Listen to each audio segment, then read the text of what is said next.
All right, let's talk about Palantir Technologies. It's a name you hear all the time, right?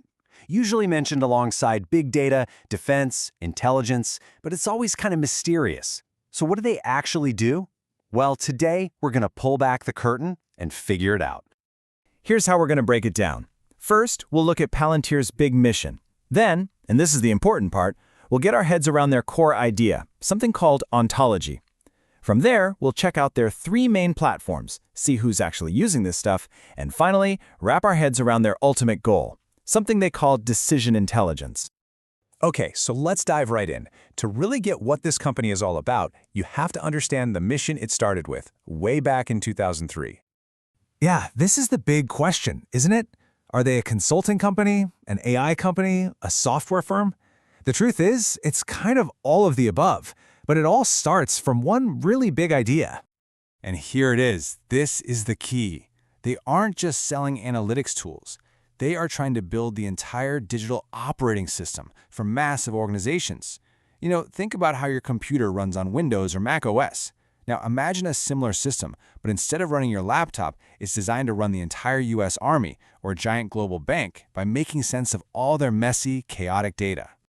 So how on earth do you even begin to build an operating system for a whole company? Well, the answer is this one single, absolutely critical concept at the heart of their tech. It's called ontology. If you understand this, you understand Palantir. Okay, so what is an ontology? It's not AI, and it's not just a giant database. The best way to think about it is like a map. It takes all the disconnected bits of information an organization has, spreadsheets over here, sensor data over there, reports in another folder, and it connects them to what they actually mean in the real world. This spreadsheet column isn't just numbers, it's this specific supplier. That sensor alert isn't just a blip, it's that machine on the factory floor. And honestly, this is the perfect way to picture it, a digital twin.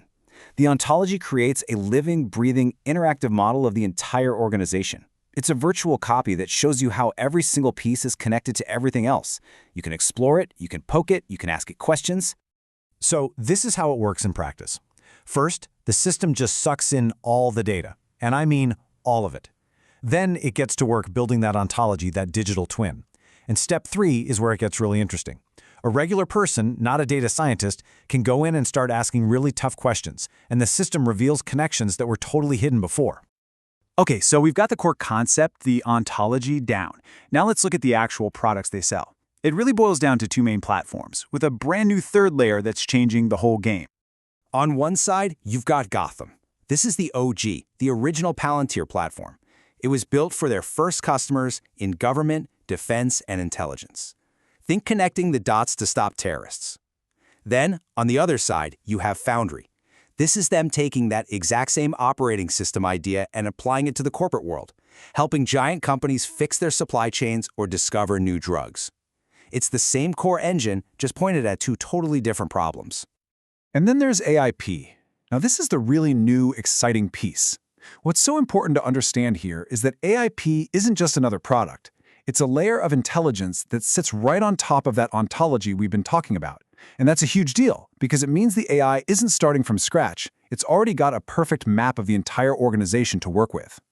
So, because the data is already organized in that digital twin, AIP lets a company safely use powerful AI, like the large language models everyone's talking about, on their own private data. This means they can perform really complex tasks, like asking, hey, figure out why our supply chain was delayed last quarter and suggest 3 ways to fix it. The AI can answer that because it has all the real-world context, and it's all done securely. All right, so the tech sounds pretty powerful, right? But where is it actually being used? Who's buying this stuff? The answer is, well, it's a way more diverse group than you might think.